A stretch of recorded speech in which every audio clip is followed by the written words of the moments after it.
Perlindungan anak dari child grooming bersama komunitas terselimuti. Gerakan pengolahan limbah masker oleh Dumas. Menyeduh kopi sekaligus menikmati musik bersama Journey Coffee.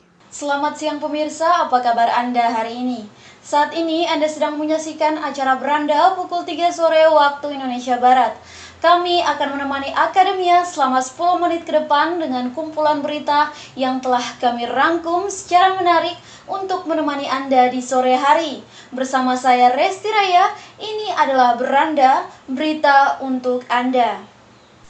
Berita pertama, bertepatan dengan Hari Anak Nasional, kami akan mengajak Akademia bersama komunitas terselimuti untuk melihat bagaimana perlindungan anak dari child grooming.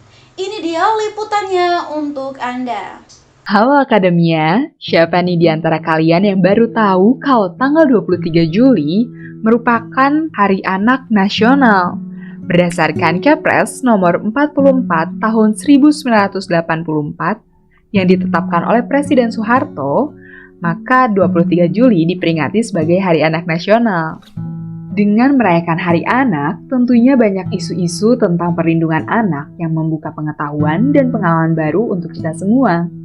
Salah satunya yang sering dibahas di kalangan masyarakat kita adalah child grooming. Nah, kali ini Beranda akan mengajak Akademia untuk melihat apa sih child grooming itu, dari mulai pengertian, tanda-tanda, hingga pencegahan yang bisa dilakukan, hingga salah satu edukasi yang dilakukan oleh komunitas terselimuti. Lalu, apa latar belakang terselimuti didirikan sebagai platform atau ruang edukasi mengenai child grooming? Berikut wawancaranya. Oke, thank you pertanyaannya. Kalau dari kita selama 1 tahun terselimuti itu lahir, kita menemukan bahwa untuk mungkin sekitar kayak 6 bulan terakhir tuh orang tuh udah sadar bahwa ada sebuah kekerasan seksual yang namanya grooming. Tapi sebelum itu, orang tuh masih minim banget sadar dan hal itu tuh terjadi dikarenakan Indonesia tuh masih kencang banget budaya maklum.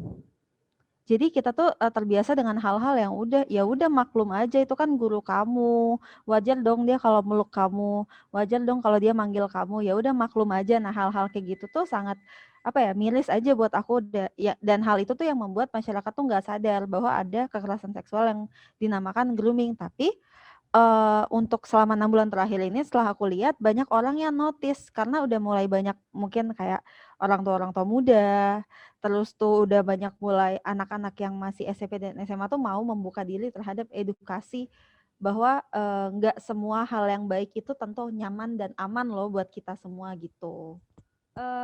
Bisa sih, ini hal yang sering ditanyain kalau misalkan terselimuti lagi buka webinar segala macam gitu kan. Kayak, "Gimana sih Kak, kita tuh notice kalau kita tuh di-grooming?" Kita dulu deh, diawali dari kita kan. Jadi aku selalu bilang sama mereka bahwa, di saat kamu sudah mempertanyakan hubungan kamu, berarti kamu ada indikasi di-grooming. Kenapa? Karena kalau ada suatu hubungan yang membuat kamu aman dan nyaman, kamu tidak akan mempertanyakan, "Kira-kira dia mau apa ya sama aku? Kira-kira dia mencari sesuatu nggak dari aku? Kira-kira hubungan ini mau kemana ya? Hubungan ini bakal jadi apa ya?" Nah, di saat kamu udah questioning hal kayak gitu, kamu harus concern bahwa, oh, this relationship is not safe gitu loh. Jadi yang kayak, oh ternyata aku lagi di hubungan yang bahkan aku sendiri nggak merasa aku tuh aman. Jadi ya udah, notice lah di situ. Kira-kira, makanya aku selalu bilang, saat kalian udah bertanya-tanya kayak gitu, coba deh kalian flashback. Apakah dari 6 tahap grooming, kalian itu udah termasuk di salah satu tahap tersebut? Jadi grooming itu ada 6 tahap kan. Dari pertama tuh pelakunya itu mulai targeting. Terus tuh habis pelakunya targeting, dia mulai kayak kenalan sama lingkungannya, belum sama korbannya, sama lingkungannya. Baru habis itu kenalan sama korban, getting the trust segala macam. Nah, aku selalu bilang sama orang yang kayak questioning hubungannya, kira-kira kamu udah di tahap yang mana? Jangan sampai kamu ada di tahap di mana dia udah kelewatan gitu loh. Jadi ya apakah kita bisa atau enggak untuk ngenotis, kamu tuh di-grooming loh, aku di-grooming loh. Nah itu dimulai dari, are you questioning about your relationship or not? Gitu loh. Karena ini selalu menjadi kata-kata di terselimuti ya, bukanlah sebuah kebaikan apabila hal tersebut membuat kamu tidak aman. gitu. Nah, Akademia, menarik sekali ya pembahasan mengenai child grooming ini. Tentunya ini menambah pengetahuan kita seputar child grooming tentunya. Harapan semoga kasus child grooming juga semakin bisa teratasi, sehingga anak-anak memiliki kebebasan dan tidak lagi menjadi korban dari kasus kekerasan seksual. Demikian liputan kali ini, Efrasia Arni dan Kezia Hendrawan melaporkan untuk Beranda.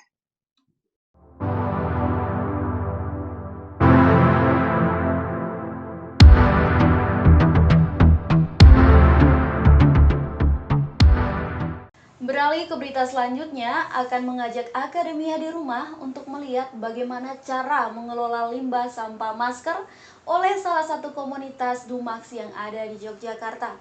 Berikut liputannya untuk Anda.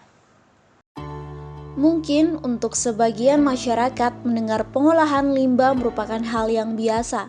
Contohnya saja seperti pengolahan limbah industri, rumah tangga, dan lain sebagainya. Namun, bagaimana dengan limbah masker? Dumas merupakan salah satu gerakan komunitas yang bergerak dalam pengolahan limbah masyarakat, khususnya untuk masker sekali pakai. Tapi, bagaimana cara mereka untuk mengelola limbah yang sudah kotor tersebut? Berikut liputan dan wawancaranya untuk Anda. Oke, jadi Dumas ini berawal dari proyeknya UGM begitu, dan nama proyeknya kan PPKI, Program Penelitian Kolaborasi Indonesia, yang memang mengharuskan kami untuk kolaborasi. Jadi UGM atas nama Pak Chandra Yubono, kemudian kami menggandeng ITB dengan Pak Panji, kemudian untuk UNS kami menggandeng dengan Pak Prabang. Jadi masing-masing ada sumbangsinya. Pirolisis itu kan prosesnya itu pada kondisi tertutup begitu Mbak, terus menggunakan pada suhu tinggi. Nah ini kita pakai gas bakar Mbak, pakai LPG begitu. Dalam sehari, Dumas bisa menerima sampah masker sekitar 10 kg. Dalam proses pembakaran dibutuhkan waktu sekitar 5-6 jam. Hasil dari pembakaran masker diubah menjadi gas atau bahan bakar lain yang juga menjadi bahan bakar mesin tersebut.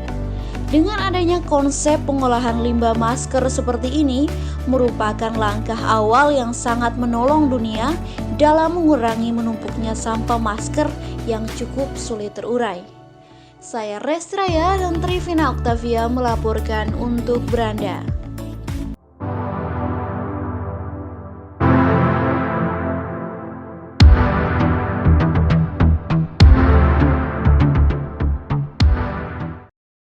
Sekian edisi Beranda kali ini. Tetap nantikan edisi Beranda setiap hari Rabu pukul 3 sore waktu Indonesia Barat.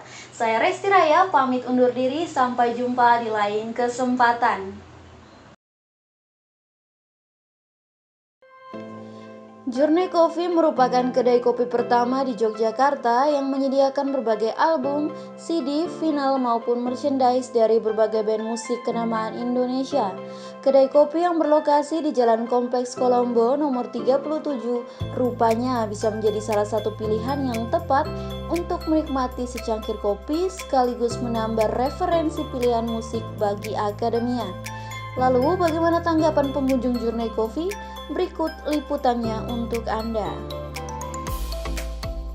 Tempatnya enak, deket, sama mana-mana deket. Menariknya, ya konsepnya juga enak. Sama makanannya enak. Dan burgernya. Burgernya. Gimana tanggapan kakak tentang konsep kedai kopi sama toko musik yang ada di Journey Coffee? Menarik, kayak gitu malah bisa jadi segmentasi tertentu buat orang-orang dengan minat tertentu. Journey Coffee buka dari pukul 11 siang sampai jam 12 malam. Menariknya, kedai kopi ini sering mengusung tagar musik yang menunjukkan kedekatan dengan dunia musik. Untuk lebih jelas, berikut wawancaranya.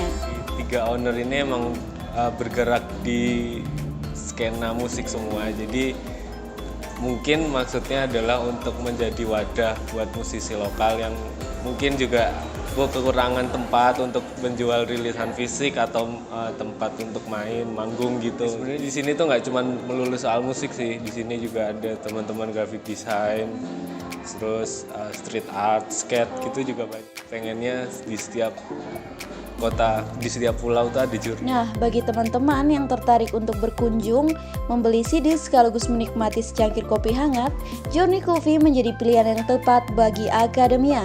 Saya Resti Raya dan Trivina Octavia melaporkan untuk Beranda.